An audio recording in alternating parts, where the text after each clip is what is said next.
choisi Jésus pour guider ma vie. Mon bien-aimé Jésus, il est à moi, je suis à lui. J'ai choisi Jésus pour guider ma vie. Mon bien-aimé Jésus, il est à moi, je suis à lui. J'ai choisi Jésus pour guider ma vie. Mon bien-aimé Jésus, il est à moi, je suis à lui. J'ai choisi Jésus pour guider ma vie. Mon bien-aimé Jésus, il est à moi, je suis à lui. En marchant dans les chemins, dans les rues, observant tous les... Merci Seigneur de nous conduire par ton esprit, que ton règne soit au milieu de nous, que ta vérité nous libère, nous éclaire et que nous soyons transformés de gloire en gloire pour atteindre la perfection que tu es toi-même, Jésus. Béni soit ton nom au siècle des siècles. Amen. Voilà, gloire à Dieu. Nous allons lire dans Philippiens au chapitre 3, à partir du verset 12. Philippiens 3, à partir du verset 12.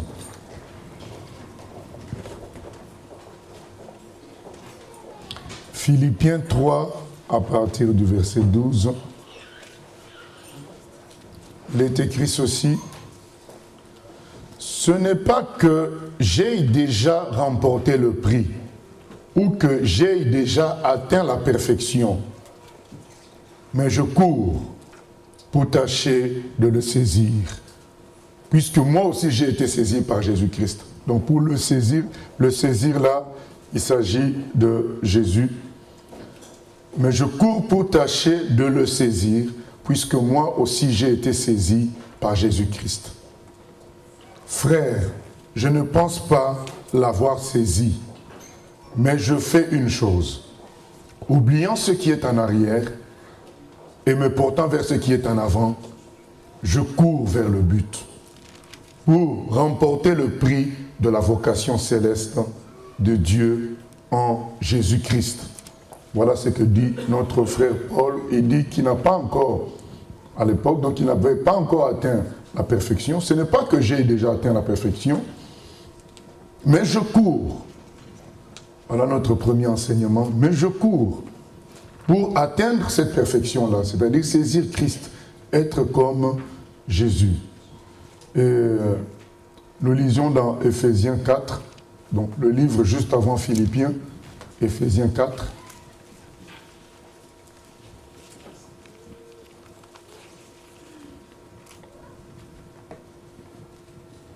À partir du verset 7. Mais à chacun de nous, la grâce a été donnée selon la mesure du don de Christ. C'est pourquoi il est dit, étant monté dans les hauteurs, il a emmené des captifs et il a fait des dons aux hommes. Or, que signifie il est monté, sinon qu'il est aussi descendu dans les régions inférieures de la terre? Celui qui est descendu, c'est le même qui est monté au-dessus de tous les cieux, afin de remplir toutes choses. Et il a donné les uns comme apôtres, les autres comme prophètes, les autres comme évangélistes, les autres comme pasteurs et docteurs, pour le perfectionnement des saints, en vue de l'œuvre du ministère et de l'édification du corps de Christ, jusqu'à ce que nous soyons tous parvenus à l'unité de la foi et de la connaissance du Fils de Dieu, à l'état d'homme fait, à la mesure de la stature parfaite de Christ. Ainsi, nous ne serons plus des enfants flottants et emportés à tout vent de doctrine, par la tromperie des hommes, par leur ruse dans les moyens de séduction, mais en professant la vérité dans l'amour, nous croîtrons à tous égards en celui qui est le chef, Christ. Quel est l'objectif de Dieu en donnant les apôtres, les docteurs et les prophètes? Donc, c'est-à-dire que il y a des dons spirituels, mais il y a aussi des dons humains. Et ces gens-là sont des dons humains que Dieu a fait à son Église afin d'amener chaque chrétien à la perfection, à atteindre la stature de Jésus lui-même. Donc nous allons parler de la perfection et des modèles. Donc en lisant les deux textes précédemment, nous avons vu que c'est l'objectif même de Dieu que chaque chrétien atteigne la perfection. Puisque dans Philippiens 3, donc Paul reconnaît qu'il n'a pas encore atteint la perfection. Mais il dit, je cours quand même. Voilà. Donc ce n'est pas parce qu'on n'a pas atteint la perfection qu'on doit s'arrêter. Donc on doit toujours courir. Puisque c'est l'objectif même de Dieu. Dans Éphésiens 4, Paul explique aussi que, bon, Dieu a établi des humains pour conduire son troupeau à la perfection. Donc la perfection, c'est quelque chose de voulu par Dieu. C'est vrai que nous sommes sauvés par grâce. Nous connaissons la théorie. Nous sommes sauvés gratuitement. Ce n'est point par nos œuvres. Mais nous ne sommes pas sauvés pour rester comme on était avant. Nous sommes sauvés pour devenir comme Jésus lui-même. C'est ça l'objectif. Donc même si sur terre, peut-être nous n'atteindrons pas la perfection, ce verset nous appelle à courir toujours, à aller atteindre, à chercher à atteindre cette perfection-là, bien sûr, par les moyens que Dieu nous donne. Et une des séries de ces moyens, c'est les circonstances. Dieu va créer des circonstances pour nous amener à la perfection. Quelqu'un qui nous parle mal, quelqu'un qui nous critique. Tout ça, c'est fait pour nous amener à la perfection. Une voiture volée, comme nous, on devait chanter le 21 juin, les nuages qui remplissent le ciel. Vous vous dites, mais bon, s'il pleut, tout le matériel est abîmé. Mais finalement, il ne pleut pas jusqu'au bout. Mais le suspense demeure jusqu'au bout. Vous avez toujours les nuages sur vous, mais il ne pleut pas. Dieu vous exauce, mais en vous laissant dans une sorte de suspense pour vous aider à atteindre la perfection. Toujours croire. Parce que s'il enlève les nuages, on est à l'aise, bon, c'est bon, on n'a plus besoin de foi, on va exprimer notre force de chant. Mais quand il y a toujours les nuages, on est toujours concentré sur Dieu. Dieu, nous avons besoin de ton aide. Tu chantes, mais dans ton cœur, tu dis, j'ai besoin de l'aide de Dieu. Parce que s'il pleut là, tous les haut-parleurs allaient abîmer. Donc c'est ça. Dieu va permettre des circonstances pour nous maintenir, pour nous faire courir vers la perfection, pour nous aider à entrer dans la perfection. Mais il y a aussi le fait tout simplement qu'il le désire aussi, qu'il nous a donné ça comme une instruction. Il faut aller, soyez parfaits. Le Seigneur a dit dans Matthieu 5, comme votre Père Céleste est parfait. Donc c'est aussi une instruction, rien que parce que c'est une instruction, nous devons nous-mêmes courir vers cette perfection-là. Et en plus de cela, lui-même Dieu va travailler à cela et il a donné un troisième chose, c'est tous ces ministères, apôtres, docteurs, pasteurs, pour, à travers la parole, nous amener à la perfection. Donc Dieu lui-même travaille aussi à travers ces gens-là. Et l'Esprit Saint aussi nous met la pression pour être parfait. Voilà. L'Esprit Saint aussi fait ce travail-là de nous déranger. Même si parfois on peut vouloir se donner raison, mais l'Esprit Saint vient nous réveiller pour dire non, tu as tort. Il faut que tu demandes pardon. Tu as tort. Ce n'est pas ça qu'il fallait faire. Va rendre l'argent. Voilà. Donc l'Esprit Saint aussi travaille à notre perfectionnement. Mais on remarque aussi que notre chair cherche à être aussi parfois parfaite, mais dans le mauvais sens. Parfait, donc la chair veut nous pousser à être parfait pour qu'on se sente bien. Ce n'est pas la perfection qu'on reçoit de Dieu, mais c'est une perfection construite par nous-mêmes afin qu'on se sente fort. Finalement, c'est une fausse perfection parce qu'elle crée en nous l'orgueil. Ce n'est pas de cette perfection-là que nous parlons. Nous parlons de la perfection voulue de Dieu afin que nous soyons son image. Et l'image de Dieu doit être belle, simple, humble, comme Dieu lui-même est. C'est cela. Et on se souvient, bien aimé, que nous avons été créés à l'image de Dieu, mais cette image s'est altérée par le péché. Et vous vous souvenez de la définition du péché? Le péché, c'est rater l'objectif, rater la cible. Donc il y a un objectif qu'on n'a pas atteint. Et c'est ça le péché. Donc la perfection et le péché sont opposés. La perfection, c'est justement atteindre l'objectif. puisqu'on va voir la définition de la perfection, c'est faire jusqu'au bout, faire complet. C'est ça la perfection. Et le péché, c'est justement l'inverse. Je ne vais pas jusqu'au bout, je ne suis pas parfait, je n'atteins pas l'objectif. Et aujourd'hui, il y a de moins en moins le souci d'être dans la perfection, soit consciemment, soit inconsciemment, pour deux raisons essentiellement. Premièrement, les échecs. Voulant atteindre la perfection, il y a des embûches et il y a des échecs de parcours qui nous ont amenés à entrer dans une philosophie de fatalisme en se disant, bon, de toute façon, la perfection, il n'y a pas sur terre. Bon, on attend juste, bon, que le Seigneur vienne nous sauver. Et surtout quand on connaît la théorie, qui est la vraie, c'est la vérité, que nous sommes sauvés par grâce, on se dit, bon, je meuble le temps jusqu'à ma mort, jusqu'au retour du Seigneur. Je vis comme ça, comme un oiseau. Et puis, voilà, le Seigneur, puisqu'il nous sauve par grâce, il me sauvera à son retour. Ce n'est pas bon. Les échecs sont là pour nous aider à nous humilier et non pas pour nous freiner. Donc ce n'est pas bon d'arrêter de courir vers la perfection, d'arrêter de désirer la perfection parce qu'on a échoué à atteindre cette perfection-là. Parce que le diable sans cesse nous rappelle que ça fait 5 fois, ça fait 1000 fois qu'on demande pardon pour le même péché et on se dit, bon, je n'y arriverai jamais et je laisse. Non, ça c'est une attitude de défaite, ce n'est pas l'attitude de vainqueur que Jésus nous donne. Souvenez-vous, il y a 7 églises auquel Jean écrit dans Apocalypse, et il est dit à 6, donc en conclusion, à celui qui vaincra, je donnerai telle chose, à celui qui vaincra. Donc Dieu nous appelle à vaincre, à être des vainqueurs, et nous ne pouvons pas tomber dans le fatalisme en disant, bon, c'est trop dur, ce n'est pas pour moi, c'est autrefois que ça se faisait, aujourd'hui, la société est tellement mauvaise et difficile que je ne peux pas vivre la sainteté de Dieu. C'est faux. Ça, c'est une attitude de découragement, d'incrédulité qui va conduire à la mort spirituelle aussi. C'est dangereux.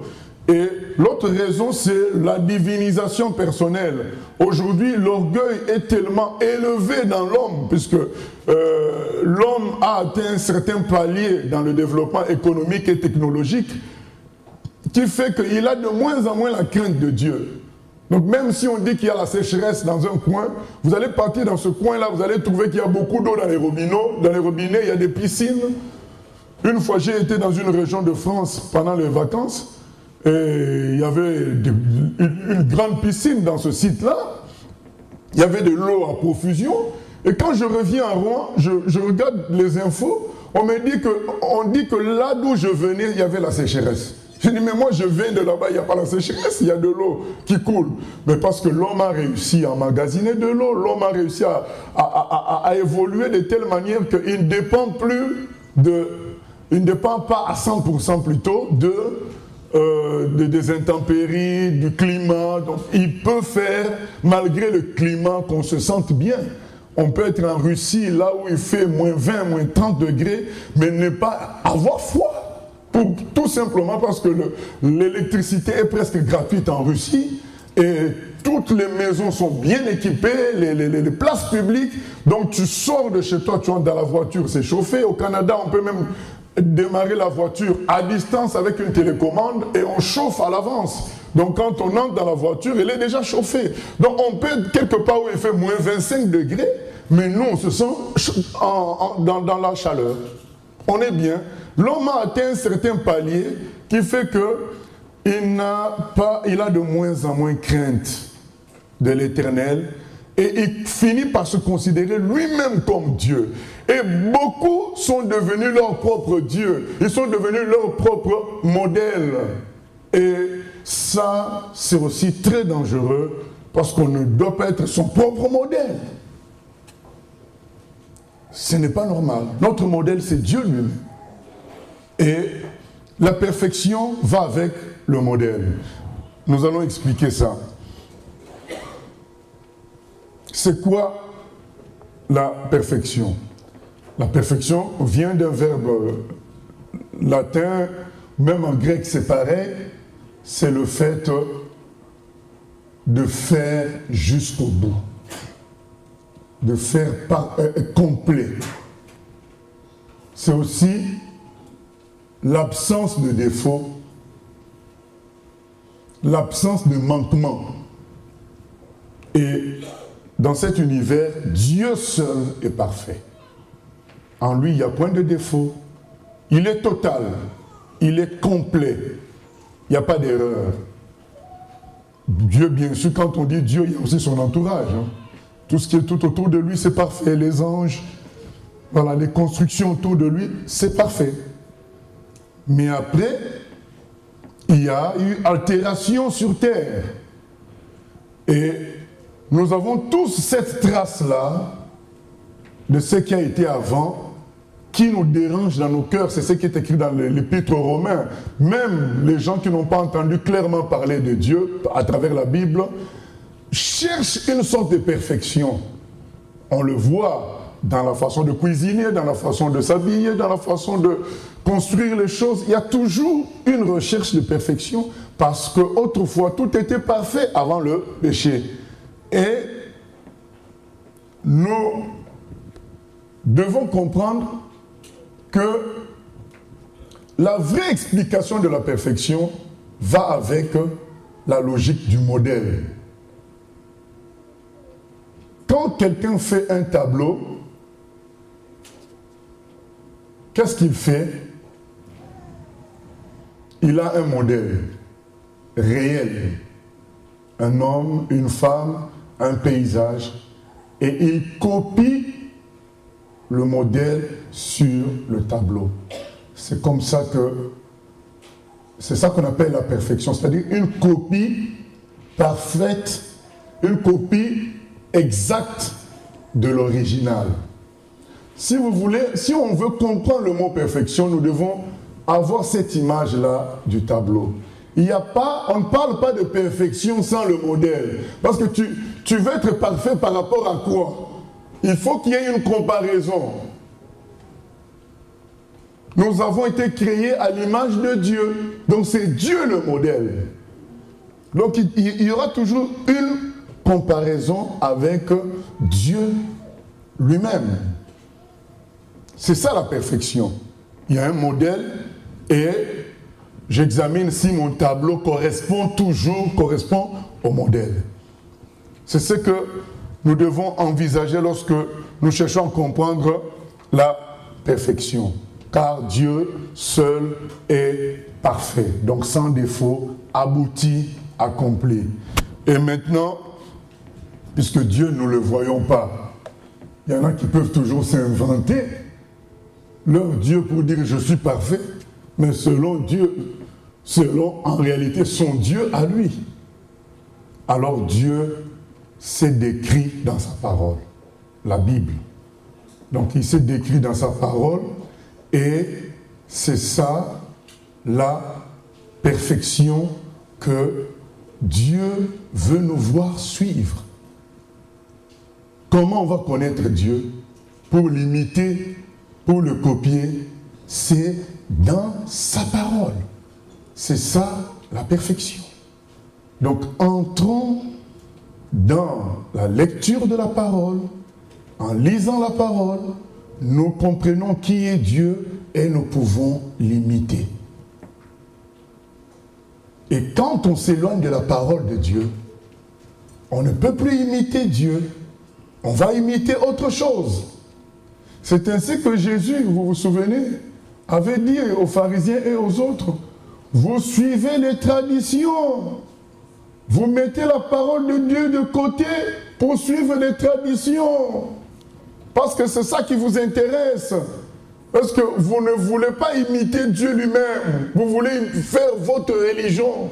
C'est pourquoi vous criez des choses avant de manger. Il faut faire ceci, il faut nettoyer la coupe à l'extérieur. Mais non, Jésus dit, mais c'est l'intérieur qu'il faut nettoyer. Donc vous avez changé la parole de Dieu pour suivre vos traditions. Au lieu d'honorer ton père et ta mère, tu dis, mais j'ai donné les offrandes au temple, donc je ne suis pas obligé de m'occuper de mes parents. Jésus dit, là, vous annulez la parole. poursuivre votre système à vous. Vous savez, il y a un passage dans Luc au chapitre 1er, c'est une prophétie sur Jean-Baptiste. On dit qu'il va ramener le cœur de père à leurs enfants. Il ne s'agit pas des pères forcément comme nous aujourd'hui. Non, les pères dont il est question, c'est les premiers serviteurs de Dieu, les Abraham, Jacob, David et autres, qui devaient être cet esprit-là, la manière dont ils ont travaillé avec Dieu, cette même manière devait se faire aussi avec les successeurs. Et c'est ce qui ne se fait pas. Vous savez, quand vous lisez l'Ancien Testament et vous regardez à ce qu'est le judaïsme aujourd'hui, vous comprendrez que ça n'a rien à voir. Donc le judaïsme, c'est une invention des rabbins. Ça n'a rien à voir avec l'histoire du peuple de Dieu et donc c'est-à-dire Israël et Dieu. Ça n'a rien à voir. Ce n'est pas les mêmes réalités, ce n'est pas les mêmes conceptions. C'est pourquoi le Seigneur a dit aux pharisiens, il a dit, mais vous dites que votre père c'est Abraham, c'est faux. Votre père ce n'est pas Abraham, parce que vous ne ressemblez pas à Abraham. Vous ne vous comportez pas comme Abraham. Vous avez créé votre religion, votre système. Nous voyons une fois de plus que on ne peut pas parler de perfection sans modèle. Ils disent, mais notre père c'est Abraham, mais il n'est pas votre modèle. Vous ne le suivez pas. C'est une théorie pour vous que votre père soit Abraham. Ce n'est pas une réalité, parce que si votre père c'était vraiment Abraham, vous feriez de lui votre modèle. En réalité, il n'est pas votre père. Votre père, Jésus a dit, c'est le diable, puisque vous imitez le diable. Donc on ne peut pas parler de perfection sans modèle. Il y a toujours une logique de modèle quand on parle de perfection. Et d'ailleurs, le frère Paul nous le dit aussi dans Philippiens, toujours au chapitre 3. Philippiens chapitre 3, on avait lu de 12 à 14, mais on peut lire aussi de 17 à 19.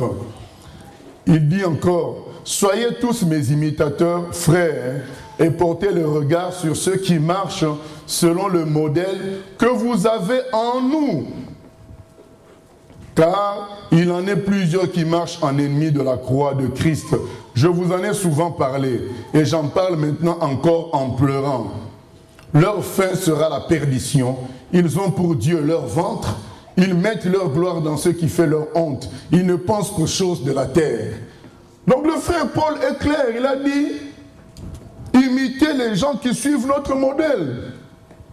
Soyez tous mes imitateurs, frères, et portez le regard sur ceux qui marchent selon le modèle que vous avez en nous. Il est clair là-dessus. Et aujourd'hui,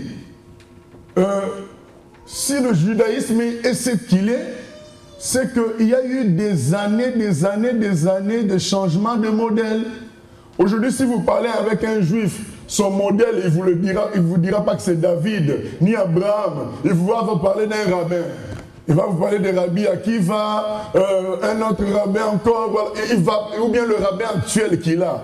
Il ne va jamais vous parler des pères, les gens qui ont bâti l'Israël. Ils ne vont pas vous parler de ça. Ils vont dire justement qu'ils ont une filiation avec ces gens-là. Mais s'il te parle, tu auras la réalité, tu verras la réalité. C'est que son modèle, ce ne sont pas ni David, ni Jacob, ni Joseph, mais leur modèle, c'est les rabbins aujourd'hui. Donc on a changé de système. Parce que le système marche avec les modèles du système. Si on change de modèle, on change de système. Et aujourd'hui, quand on parle, on entend souvent le mot mentor, mentor, mentor. Quand quelqu'un dit « mon mentor, c'est un tel », mais c'est un changement de système. Donc il a pris un homme comme mentor, comme modèle, mais cet homme-là lui-même n'imite pas la Bible. Parce que Paul dit dans 1 Corinthiens 11, 1, « Soyez mes imitateurs, comme moi-même je le suis de Christ. »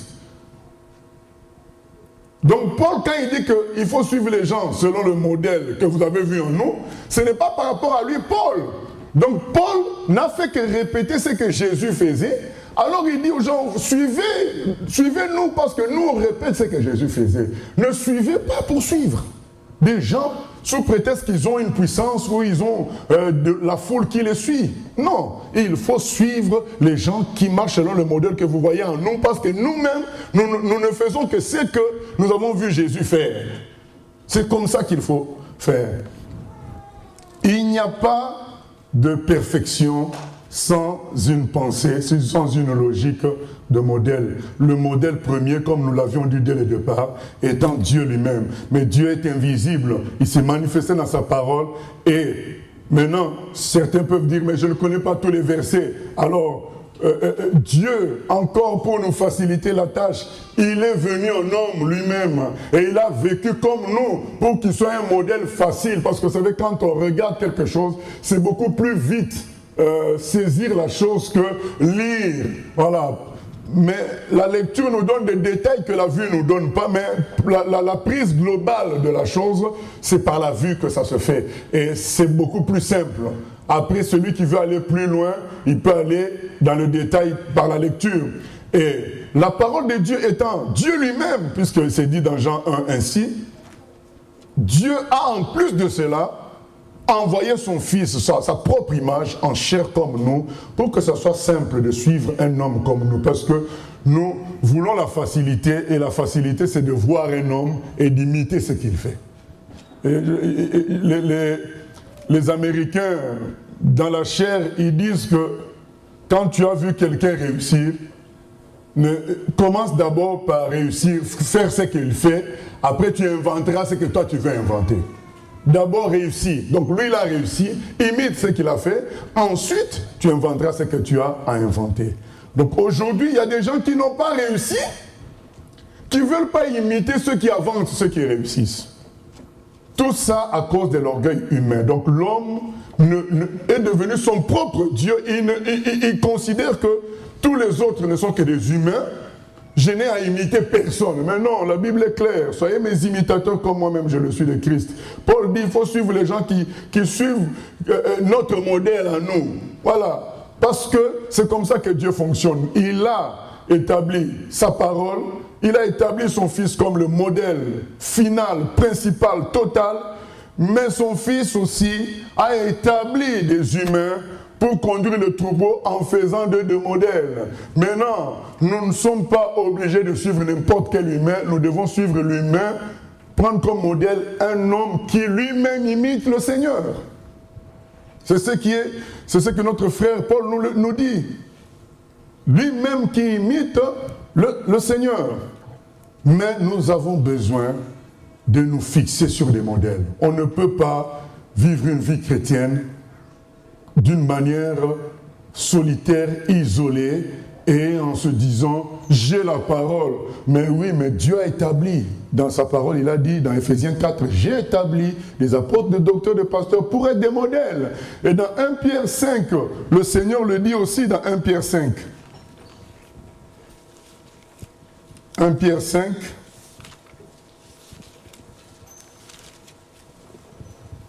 il dit, voici les exhortations que j'adresse aux anciens qui sont parmi vous, moi, anciens comme eux, témoins des souffrances de Christ et participants de la gloire qui doit être manifestée. Paissez le troupeau de Dieu qui est sous votre garde, non par contrainte, mais volontairement, selon Dieu, non pour un gain sordide, mais avec dévouement, non comme dominant sur ceux qui vous sont échus en partage, mais en étant les modèles du troupeau. Donc, le Seigneur exhorte tous ceux qui sont conducteurs à être des modèles, c'est-à-dire à ressembler à lui-même, Jésus, afin que eux, les autres, le prennent comme modèle beaucoup plus facilement, puisqu'on ne voit pas le Seigneur aujourd'hui physiquement. Alors, par simplification, le Seigneur travaille certains humains, il les purifie, il les brise, il les épure pour faire d'eux des gens qui lui ressemblent fortement, afin que les autres imitent aisément. Maintenant, on a connu des échecs, on a eu des mauvais pasteurs, on a eu des mauvais apôtres, on a eu des faux, on en a eu. Moi le premier, on a subi tout ça. Mais est-ce que ça veut dire que la parole de Dieu a changé? La parole de Dieu n'a pas changé. Il y a toujours des vrais. La parole de Dieu n'a pas changé. Moi, je dis souvent cette phrase, je dis, si tu considères qu'il n'y a plus de vrais, mais au moins toi, tu es vrai. Parce que si tu es faux, donc il y a un problème. Donc si tu considères que toi tu es vrai, tu deviens un modèle pour les autres. Voilà. Donc si tu considères que bon, moi je ne vois plus un vrai pasteur dans l'humanité. Bon, quelle est ta situation toi maintenant? Souvent les gens de ce genre, de cet acabit-là disent, non mais moi c'est bon, moi je suis la parole. Ah, donc puisque toi tu suis la parole, tu imites Jésus, maintenant constitue-toi un modèle pour les autres. Nous te suivrons. Puisque toi seul es parfait, quand toi seul suis la parole, nous sommes prêts, c'est ce que nous cherchons, nous allons te suivre. Mais puisque nous voulons respecter ce qui est écrit dans la parole, Dieu a établi des personnes, des conducteurs, donc comme Pierre vient d'expliquer là, il a établi pour qu'on suive. Maintenant on a pu se tromper, maintenant aujourd'hui ne nous trompons plus. Comment on ne va pas se tromper? En imitant, en suivant des gens qui eux-mêmes imitent Jésus. Donc on a la parole qui nous décrit qui est Jésus, et on a ces gens-là en face, on doit comparer. Voilà. Et quand on voit que ces gens-là vraiment imitent le Seigneur, on se dit, mais non, c'est de telles personnes que je vais suivre. Et si on n'en voit pas comme nous l'avions dit, donc certainement soi-même nous nous considérons comme bon, alors constituons-nous un modèle. Alors, si nous nous considérons comme mauvais, alors cherchons la face de Dieu pour qu'on soit bon et que les gens nous suivent, nous qui pensons qu'il n'y a plus quelqu'un de vrai. Mais le Seigneur a fait son corps dans l'ordre. Il n'y a pas de désordre. Vouloir démembrer le corps du Christ, ça n'existe pas. On a tous connu des déceptions. Ce n'est pas une raison pour démembrer les choses, pour casser l'église, le corps du Christ. Au contraire, c'est une raison pour devenir de plus en plus vigilant et exigeant par rapport à la parole de Dieu, exigeant par rapport au modèle que nous devons suivre. Ne pas suivre quelqu'un bêtement, mais toujours examiner par rapport à la parole et avoir une relation franche et libre avec la personne pour poser des questions si on n'a pas compris certaines choses ou certains actes. Voilà, ça doit nous rendre beaucoup plus responsables et non pas nous amener à entrer dans la rébellion et dans le refus d'autorité et dans le refus d'ordre dans le corps du Christ. Et ça a détruit beaucoup de gens, les déceptions anciennes et les complications. Et puis il y en a qui ont un manque de confiance naturelle en l'homme, mais ce n'est pas bon parce que le Seigneur a établi les choses ainsi.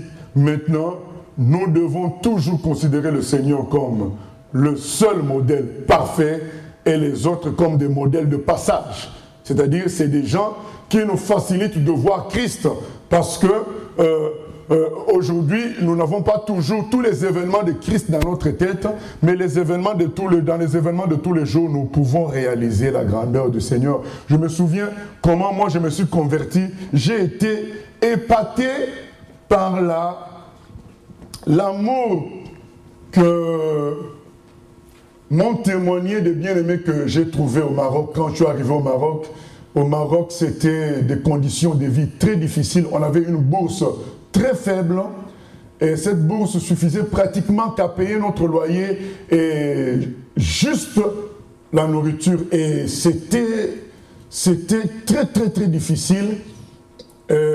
Pour nous en sortir, il fallait qu'on se mette ensemble dans un même appartement, louer l'appartement ensemble, gérer les provisions ensemble et manger ensemble. Et dans ce contexte-là, il y a moi je n'étais pas chrétien, il y a des frères qui vivaient avec nous. Ces gens-là m'ont dépassé parce qu'ils m'ont montré qu'ils étaient supérieurs à la nourriture. Voilà. Vous savez, il y a l'évangile, j'avais déjà entendu, on avait déjà entendu prêcher. Mais là, j'avais vu l'évangile avec mes yeux. Donc, parfois, ils n'étaient pas là, ils venaient en retard, on leur laissait une petite part par rapport à ce que nous, les présents, avons mangé. Vous connaissez l'adage, hein? Les absents ont toujours tort. Mais malgré ça, quand il revient, celui qui m'a touché le plus, quand il revient, il me demande encore de venir manger avec lui, alors que moi, j'avais déjà mangé ma part. J'ai dit, mais cet homme est fou. Comment, avec la petite part qu'on lui a laissée, il peut m'inviter encore, moi qui ai déjà pris ma part? Je me disais, il est fou. Mais en même temps, j'étais déstabilisé de voir qu'il y a des vrais. Il y a des gens qui sont comme Dieu. Voilà. Moi, je les prenais comme Dieu, donc ils sont comme Dieu, parce que seul Dieu peut être au-dessus de la nourriture. Il faut comprendre le contexte dans lequel nous vivions. La nourriture était reine. Donc manger, c'était quelque chose de capital. Je me souviens, pendant certaines vacances, il y a un moment où on a passé les vacances là-bas, c'était tellement la galère qu'on mangeait une seule fois par jour, et c'était le genre de flocons d'avoine avec du lait une fois par jour. Vous imaginez, dans ce contexte-là, la nourriture, c'est le chef. Mais ces gens-là étaient au-dessus de la nourriture. J'ai dit, mais non, c'est pas possible. Qu'est-ce qu'ils ont? Et le jour où ils ont fait des enseignements, puisque j'étais dans la maison, mais ils ne me bassinaient pas avec la parole. Ils me laissaient libre. Mais j'écoutais à distance. Mais le jour où ils devaient baptiser les gens, ils sont venus me voir, mais Eric, toi, tu ne veux pas te faire baptiser? J'ai dit, mais non, mais moi, je suis déjà baptisé. Ils m'ont dit, ah bon? Quand est-ce que tu as été baptisé? Moi, j'ai dit, mais quand j'étais bébé. Ils m'ont dit, mais non, ça, c'est pas le baptême. Voilà ce qui est écrit dans la parole de Dieu. Ils m'ont fait lire la parole de Dieu. Ceux qui croiront et qui seront sauvés seront baptisés. Et voilà, ils m'ont expliqué les conditions. Et ils m'ont dit, demain, on a une série de baptêmes à faire. Est-ce que tu veux faire partie du nombre? Vous savez, le chant qu'on chante. Oh, when the saints go marching. Il y a des gens qui dansent, ils ne comprennent même pas ce qu'on chante. Oh Lord, I want to be in that number. Donc le jour où les saints commenceront à monter vers le ciel, moi je vais faire partie du nombre. Moi je dis, mais comment? Demain, série de baptêmes. Oh Lord, I want to be in that number. Moi aussi je vais faire partie de la série de baptêmes. Donc et le lendemain, j'étais baptisé. Parce que ces gens-là, quand je les regardais, j'avais l'impression que j'avais Jésus en face de moi. C'était plus que de la lecture, c'était la réalité. C'est ça les modèles. Les modèles, ça devient une réalité de ce que tu as lu. Vous savez, il y a des versets qu'on a lus plusieurs fois. Et un jour, on va voir ça physiquement. Quand quelqu'un l'a compris, on dit, mais c'est ça le verset que j'ai toujours lu. Mais tant que quelqu'un n'appliquait pas ça, tu ne comprenais pas ce verset-là. Les modèles, c'est important. C'est important. Comme je l'ai dit, après, c'est à nous d'examiner le modèle parfait qui est Jésus et de s'attacher à un modèle humain qui ressemble à Jésus parce que c'est l'ordre de Dieu, c'est la structure divine. On ne peut pas vivre une vie d'église comme si on venait dans un cours à l'université. Vous savez, à l'université, on dit à la faculté. Donc vous arrivez, chacun vient quand il veut. C'est pas comme à l'école, il y a la présence, tout ça. Non, chacun vient quand il veut. Moi, j'étais en faculté de mathématiques, mais j'allais parfois suivre des cours en droit. Personne ne m'interdisait. Voilà, donc j'avais des amis, voilà, je les accompagnais parfois dans leurs cours. Et quand j'étais au Congo, j'allais suivre des cours en médecine, puisque j'avais des amis là-bas. J'allais me distraire en allant les accompagner. Donc personne n'est interdit. Mais tu prends par ici, tu pioches par là, tu pioches, mais tu n'as pas de suivi. Il n'y a pas de suivi, il n'y a pas de construction dans ta vie, parce que tu n'as pas un modèle, tu n'as pas un objectif clair. Donc on doit avoir une image de ce qu'on doit atteindre. C'est très important. On ne peut pas vivre sans connaître ce qu'on doit atteindre comme objectif. Vous savez, dans la parole de Dieu, il y a plusieurs fois, les chrétiens sont comparés à un jardin.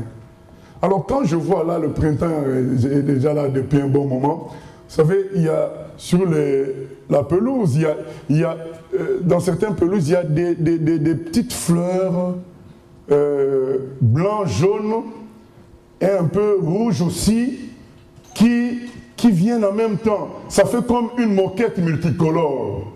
Alors quand je regarde ça, bien aimé, je dis, mais c'est ça comme ça que Dieu considère les chrétiens, comme ce jardin-là. Alors je ne me vois pas quand je regarde ça haïr quelqu'un. Parce que c'est tellement beau. C'est tellement beau de voir, de s'imaginer que pour Dieu, je fais partie de ces fleurs-là. Je ne vois pas une de ces fleurs-là dire à l'autre fleur, je suis plus belle que toi. Je ne vois pas. Et c'est beau ensemble. Ce n'est pas personnel. C'est comme une moquette avec des fleurs. Et on n'a même pas envie de marcher dessus. J'ai envie que de regarder. Je me dis, mais si c'est nous, l'église, c'est comme ça. Mais c'est parfait. Donc il faut avoir un modèle. Donc ce jardin-là est devenu un modèle pour moi. C'est cette pelouse-là avec ces fleurs-là. C'est devenu un modèle. Je me dis, l'église doit être comme ça. Et quand tu es un modèle, tu construis ta vie en fonction du modèle que tu vois. Tu te dis, voilà ce que nous devons être.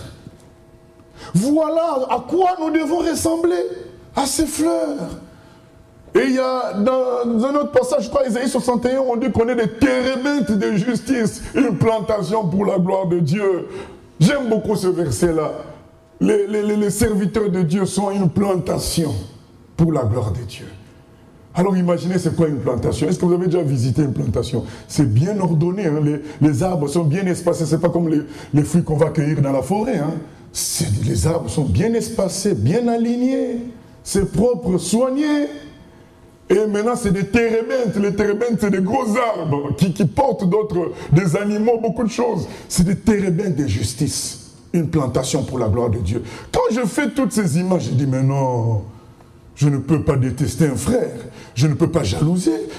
Puisque c'est ensemble qu'on est la plantation de Dieu. Il faut avoir des modèles. Les modèles, ça peut être les images que Dieu donne lui-même dans sa parole. On dit, mais voilà à quoi nous devons ressembler. C'est très important, bien-aimé. Sans modèle, tu cours vers quoi? Tu vas vivre une vie chrétienne où tu vérifies juste que tu n'as pas péché.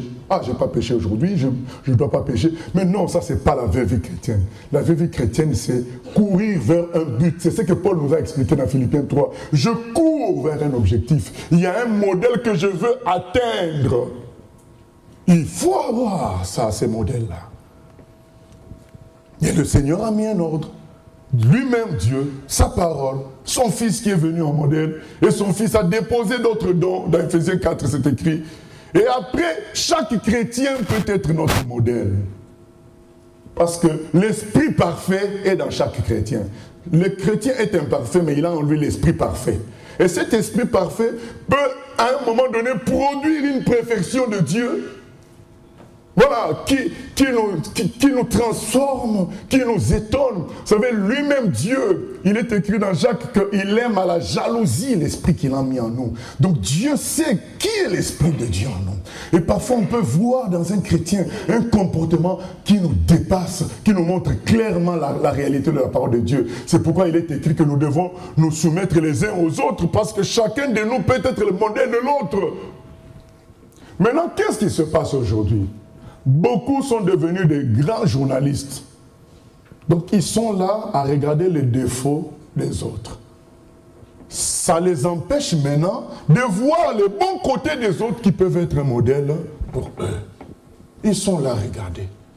Donc ils veulent que on soit comme eux ils veulent. Parfois, ce qu'ils reprochent aux autres n'est parfois pas un péché. C'est parfois pas une erreur. Mais eux, ils ont décidé dans leur conception que c'était une erreur parce qu'ils n'ont pas discuté avec la personne. Vous savez, quand Jésus-Christ laissait ses disciples cueillir les épis, un vrai juif pieux allait dire c'est une erreur. Mais une petite discussion allait suffire pour comprendre que ce n'était pas une erreur. Quand Jésus va manger chez Zachée, les gens ont dit quoi? Il va manger chez un homme pécheur. Ils ont considéré ça comme une erreur. Mais une petite discussion allait éclairer la chose. Ils allaient comprendre que ce n'est pas une erreur. Parce que quand on a la volonté, non pas de saisir le modèle de Dieu dans l'autre, mais trouver la faille chez l'autre pour ne pas, surtout qu'il soit notre modèle, mais on va trouver toujours. Et on va bien sûr beaucoup se tromper. Nous avons le modèle de Dieu dans sa parole, dans son Fils Jésus. Maintenant, à chaque fois qu'on voit ça chez l'autre, on fait de l'autre notre modèle. Maintenant, l'autre n'est pas parfait. Vous savez que beaucoup de chrétiens ont loupé beaucoup de choses à cause des rumeurs dans les milieux évangéliques, les rumeurs sur les serviteurs de Dieu de l'Ancien Testament, ou les traditions. Vous savez, quand on dit David, dans un milieu chrétien, on pense à deux choses. Il a tué Goliath, et puis il a fait l'adultère avec Bathsheba. Voilà l'image qu'il y a dans le milieu chrétien, propagée par les serviteurs, ce n'est pas les vrais serviteurs, parce qu'un vrai serviteur doit reconnaître le modèle de Dieu.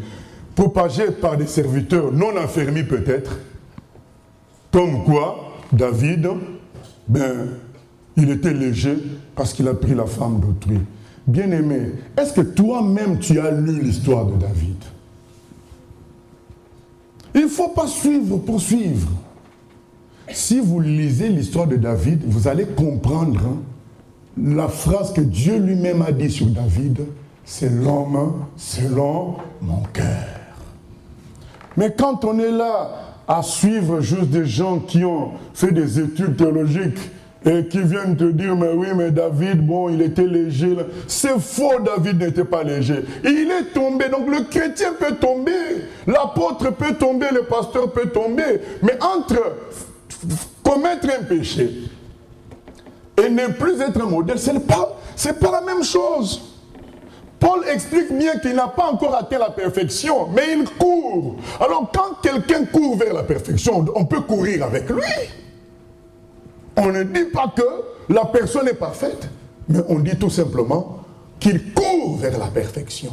Et David, bien-aimé, je ne veux pas, parce que si je commence à parler de David, ça prend toujours du temps, mais lisez vous-même l'histoire de David. Quel bruit on fait circuler sur Samson? Coureur de jupons. Bien-aimé, il ne faut pas blaguer avec Dieu. Je vous donne un conseil tranquille. Les noms qui sont dans l'Ancien Testament, ne vous amusez pas à en parler mal. Parce que c'est Dieu qui a mis un cachet sur eux. C'est pourquoi il a mis dans la Bible. Pour qu'on les imite. Et c'est écrit dans 1 Corinthiens que ce qui a été fait avant, c'est pour nous. On a 1 Corinthiens chapitre 10. C'est pour nous, afin que nous ayons des éléments sur quoi on peut se reposer pour vivre. On ne dit pas qu'on doit imiter le péché de David. On ne dit pas qu'on doit imiter l'erreur d'Abraham. Mais imitons le modèle de Dieu dans ces gens-là. Est-ce que vous savez que Samson était rempli du Saint-Esprit dès le ventre de sa mère? Il faut faire attention, bien-aimés. Est-ce que vous savez que Samson, le jour de sa mort, il a tué plus de gens, des Philistins, que quand il était vivant? Ça veut dire que, finalement, Samson a atteint la mission de Dieu. Est-ce que toi, tu as atteint la mission de Dieu? Il faut faire attention, bien-aimé. Parce que Samson, aujourd'hui, il est avec Dieu parce qu'il a atteint l'objectif. Parce qu'on a dit la perfection, c'est quoi? C'est atteindre l'objectif. Samson, son objectif, c'était de libérer les enfants d'Israël de l'esclavage des Philistins. Maintenant, dans sa faiblesse de la chair, il a fait des bêtises. Mais, puisqu'il avait le feu de Dieu en lui, il avait l'amour de Dieu dans son cœur, le jour où les cheveux ont repoussé, il s'est dit, il faut que j'atteigne ma mission. Il a dit, Seigneur, laisse-moi mourir avec les Philistins. Qui va faire la prière pour mourir? Seul Jésus est parti jusqu'à la mort. Et Samson a fait cette prière-là. Il a dit, je vais mourir avec les Philistins, mais libérer ton peuple. Il a atteint son objectif. Bien-aimés, ne prenons pas les erreurs des gens pour en faire une occasion de chute pour nous-mêmes. Cherchons le modèle de Dieu dans les gens. On est là à examiner les erreurs pour dire, c'est pourquoi je n'ai pas envie d'être avec les chrétiens. C'est pourquoi je ne veux plus l'autorité. Maintenant, bien-aimé, tu te trompes, tu sors de la parole de Dieu. Comme beaucoup de gens sont sortis en négligeant les serviteurs de Dieu de l'Ancien Testament. On sort. Et c'est ce qu'on voit, ce qu'est le judaïsme aujourd'hui. C'est devenu une grande escroquerie. Parce qu'ils sont sortis de la parole, ils n'ont pas voulu suivre David, ni Joseph, ni tous ces gens-là, ni Moïse. Et Jésus leur a dit ça clairement. Restons dans la parole, bien-aimés. On ne peut pas vivre seul comme ça. On doit avoir une image, un modèle à suivre. Et quand on a ça, en fonction de la parole de Dieu, on se construit beaucoup plus rapidement. On doit être rattaché à une suite. Et le Seigneur, quand il prophétise la venue de Jean-Baptiste, la venue future d'Élie, il dit qu'il va faire que le cœur des pères aille vers les enfants. C'est-à-dire qu'il faut que nous soyons comme Abraham, Isaac et Jacob, Joseph, tous ces gens-là. Nous devons ressembler à ces gens-là, l'image parfaite étant Jésus-Christ lui-même. Ensuite, Dieu établit des autorités au milieu de nous. Si nous pensons qu'elles ne sont pas semblables à Christ, il ne faut pas être avec eux, alors, avec elles. Mais si on est avec ces autorités, c'est parce qu'on a trouvé la part de Christ en elles. Il faut suivre cette part de Christ-là, mais d'une manière suivie. Ce n'est pas comme on venait piquer un enseignement à la faculté, à l'université, mais d'une manière suivie. Parce que c'est ça le modèle. Est-ce que vous avez vu quelqu'un faire un tableau? Il fait la fenêtre aujourd'hui de la maison et il va dormir. 10 jours après, il revient, il fait la véranda. Non, il fait ça d'une manière suivie. Il regarde, il fait, il regarde, il fait. Ou bien, quand on fait un modèle humain, le modèle, il a mis le bras comme ça. Donc toi, tu dessines, après tu vas, je vais boire un café, reste comme ça. Mais qui va rester comme ça? Donc quand tu vas revenir, il sera plus, comme ça, il sera comme ça un peu là. Voilà. Donc ce n'est plus le modèle. Donc quand on parle de modèle, il y a un suivi. Il y a un suivi, il n'y a pas de cassure. C'est important. Aujourd'hui, il y a beaucoup qui manquent d'énergie parce qu'il n'y a pas ce suivi, il n'y a pas ce... Voilà, cette lutte-là pour marcher dans ce sens-là. Donc c'est une lutte. Et à nous de prier que Dieu nous dévoile le modèle qu'il a établi pour nous. C'est important. Mais c'est le schéma de Dieu, le travail que Dieu a placé dans sa parole. En conclusion, je veux dire ceci, bien-aimés. Nous devons avoir foi en Dieu. Ce n'est pas parce que nous avons échoué autrefois à devenir parfaits que nous devons arrêter de chercher la perfection. Nous devons toujours chercher la perfection. Nous devons avoir Jésus comme image, comme modèle. Savoir que Jésus est humble. Savoir que Jésus pardonne. Savoir que Jésus ne dépendait pas de l'argent. Aujourd'hui, on prêche à gauche, à droite, l'argent. Mais Jésus a laissé la trésorerie auprès d'un voleur. Il savait que Judas était un voleur, mais c'est lui qui était le trésorier. Parce que Jésus savait qu'il dépendait de Dieu. Il n'a pas flippé en disant, mais Judas va partir avec l'argent. Non, s'il part avec l'argent, Dieu va remplacer. Donc Jésus ne dépendait pas de l'argent pour commencer à demander l'argent aux gens, dire si vous s'aimez, vous allez... Non. Donnez aux serviteurs, faites ceci. Non. Le Saint-Esprit convaincra chacun d'utiliser l'argent selon les enseignements qui sont dans la Bible. On n'est pas là à flatter, à dire multiplie l'argent. Il est écrit dans 1 Timothée 6, celui qui cherche à s'enrichir tombe dans des pièges. Maintenant, on aime écouter les prédications où on nous dit comment on va s'enrichir. Mais bien aimé, tu vas partir où avec cet argent? Un jour tu mourras. Tu vas faire quoi? La vraie vie, c'est vivre de la foi en Dieu. Tu sais que Dieu s'occupe de toi. Il s'occupe de tout. Voilà. Tu as la paix. Ce n'est pas l'argent qui donne la paix. On sait que Jésus, il marchait dans l'obéissance à son Père. Voilà. Son Père, c'était son modèle. Donc on imite Jésus. Il est écrit dans Jean 5, 17. Jésus dit, je ne fais que ce que je vois faire mon Père. On imite Jésus. Il faut qu'on ait son modèle en face de nous. La douceur de Jésus. La paix de Jésus dit, je suis doux. Il dit, je suis doux. Et humble de cœur. On imite ça. On imite aussi la vérité de Jésus. Jésus n'a pas hésité à dire en face la vérité aux gens. Voilà. On imite l'esprit de sacrifice du Seigneur. Au lieu d'accuser, Jésus est venu sauver. Au lieu de condamner, il est venu sauver. Il y a une fois quelqu'un qui m'a appelé, qui a commencé à me parler de du comportement d'une première personne qui était en quelque sorte, entre guillemets, mais ce n'est pas forcément ça, entre guillemets, méchante envers une deuxième.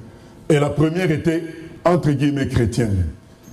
Et la personne, dans la manière dont elle parlait, elle semblait elle aussi en colère, et elle devenait méchante par rapport à ce qu'elle dénonçait. Moi je dis, mais tu es en train de faire la même chose. Tu dis que cette chrétienne n'a pas de bons sentiments, de bons comportements par rapport à l'autre, mais la façon dont tu en parles, c'est comme si toi aussi tu commences à nourrir les mêmes sentiments que tu dénonces.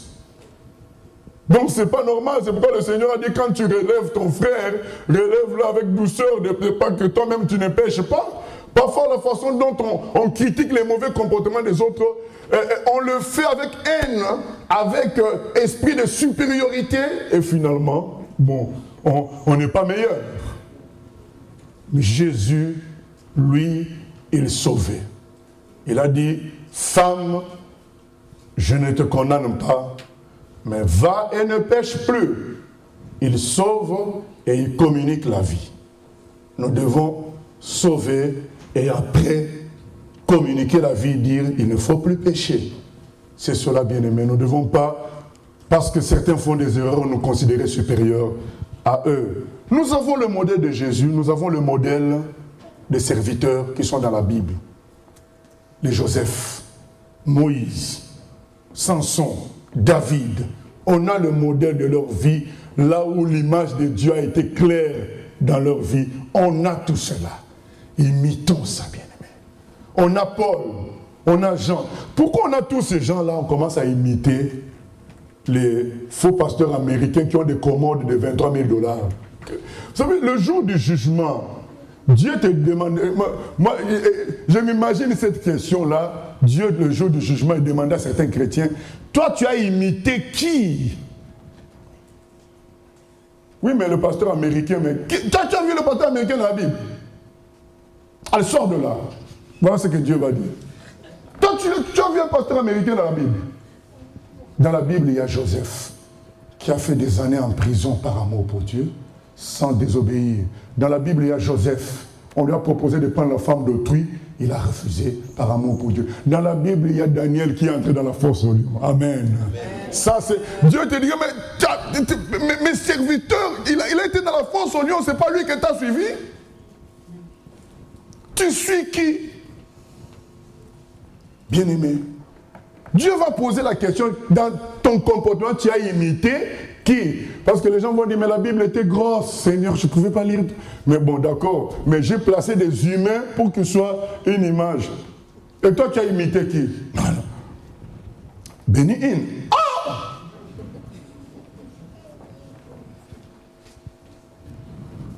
Quatre anges, allez, sortez-la d'ici. Sortez-le d'ici. Parce qu'il y a des gens qui ont payé de leur vie pour imiter Dieu. Toi, tu ne vas pas les imiter. Tu imites celui qui utilise Dieu pour gagner sa vie. Les gens comme Paul.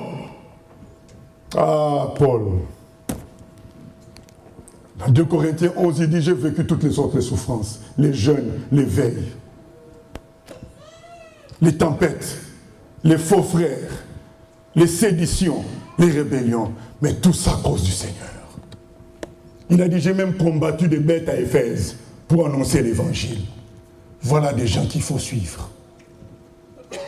Des gens comme Jean, qui a été exilé à Patmos à cause de l'annonce de l'évangile. Des gens comme Pierre, qui a été, il paraît, crucifié à l'envers, parce qu'il n'a pas voulu être crucifié à l'endroit pour respecter, pour ne pas être comme son Seigneur.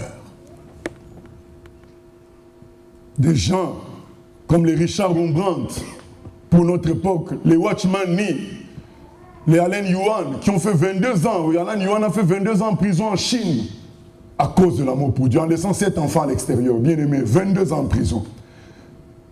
Et voilà, Allen Yuan allait s'enrichir en ayant des limousines. On n'est pas contre les belles voitures, mais ce n'est pas ça l'objectif. On a beaucoup de gens imités. Ne choisissons pas les gens qui imitent Satan, choisissons les gens qui imitent Dieu et qui aiment Dieu. Les Hudson Taylor, qui a servi Dieu sans moyens. Voilà des gens, les George Muller, qui ne demandaient l'argent à personne, mais qui intercédaient pour que Dieu ouvre le ciel. Il avait beaucoup d'orphelinats, mais il ne voulait pas demander l'argent. Il priait que Dieu envoie l'argent. Mais on a préféré choisir les mauvais comme imitation. C'est comme modèle, mais c'est notre problème, bien-aimé. Le jour du jugement sera grave. Dieu ne nous jugera pas parce qu'on est imparfait, mais il nous jugera parce qu'on a pris le mauvais chemin. Voilà. Dieu sait qu'on est imparfait, mais quel chemin nous avons pris pour entrer dans la perfection? Quels sont nos modèles? Imitons les gens qui imitent eux-mêmes le Seigneur. Imitons les chrétiens qui imitent eux-mêmes le Seigneur. Même si ça, leur vie nous paraît très difficile. Parce que vous savez, vous pouvez écouter tous les bons enseignements du monde. Mais si vous refusez d'imiter les gens qui enseignent, il y aura un problème toujours. Ou alors ces gens-là n'appliquent pas la parole qu'ils enseignent. Mais s'ils appliquent la parole qu'ils enseignent, et vous venez juste prendre l'enseignement, mais quand vous voyez leur vie, ah, moi je ne peux pas vivre comme lui, il exagère. Ah ben, ce qu'il est, ça vient de ce qu'il enseigne. Maintenant, toi tu veux prendre ce qu'il enseigne, tu ne veux pas vivre comme lui par la foi, ou bien dans la sainteté, parce que tu estimes qu'il exagère. Ben, au lieu de dire plutôt, Seigneur, fais-moi grâce, que je progresse aussi à ce niveau-là de foi, je progresse à ce niveau-là de sainteté, on peut dire, ah non, lui, il exagère. Ah bon? Dieu va dire, mais comment, pourquoi tu écoutais ces enseignements alors? S'il exagérait, il ne fallait pas écouter les enseignements. Il faut écouter les enseignements qui sont vrais, sans exagération. Voilà. C'est cela, bien-aimé. Dieu est notre modèle, Jésus, son Fils, notre modèle, sa parole. Les serviteurs de la Bible, les serviteurs d'aujourd'hui qui imitent le Seigneur, et tout chrétien qui imite le Seigneur est notre modèle. C'est ça que nous devons chercher dans nos maris, femmes, parents, enfants, chrétiens. Qu'est-ce qui en eux reflète l'image de Christ parfaite? Imitons cela. Et restons dans une logique où nous avons des modèles à suivre, des objectifs à atteindre. C'est ça la perfection. C'est ça la vérité. Nous sommes libres avec Dieu de nous trouver ces modèles-là, mais quand on les a trouvés, imitons ces modèles-là. Ne nous créons pas notre propre évangile. Prions le Seigneur. Seigneur, au nom de Jésus-Christ, nous venons prier que tu nous aides à appliquer ta parole. Quand Paul dit dans Philippiens 3, d'imiter les gens qui marchent selon le modèle qui est en eux. Et il dit encore dans 1 Corinthiens 11, d'être les imitateurs, ces imitateurs à lui, comme lui, il est de Christ. Seigneur, nous prions que tu nous aides à entrer dans cela. Nous prions, comme c'est écrit dans 1 Pierre 5 aussi, que les anciens, les responsables sont comme les modèles du troupeau. Seigneur, agis de sorte que nous ne soyons pas dans une logique d'université, mais que nous soyons dans une logique de communion, de disciple-là, afin d'atteindre la perfection décrite dans Éphésiens 4, d'atteindre la stature parfaite de Christ. Et aide-nous, au cas où nous n'avons pas encore d'autorité, dirige-nous vers les autorités que tu as choisies pour nous. Et si on n'en trouve pas, peut-être c'est nous-mêmes qui sommes cette autorité-là, que tu nous aides à entrer dans notre appel, Seigneur, dans le nom de Jésus-Christ. Nous nous attendons à toi, Seigneur. Nous refusons de briser le corps du Christ. Nous refusons de changer d'évangile, de changer de parole. Nous voulons demeurer dans ta parole, Seigneur. Merci d'agir et de nous amener à la perfection. Au nom de Jésus-Christ. Entre tes mains.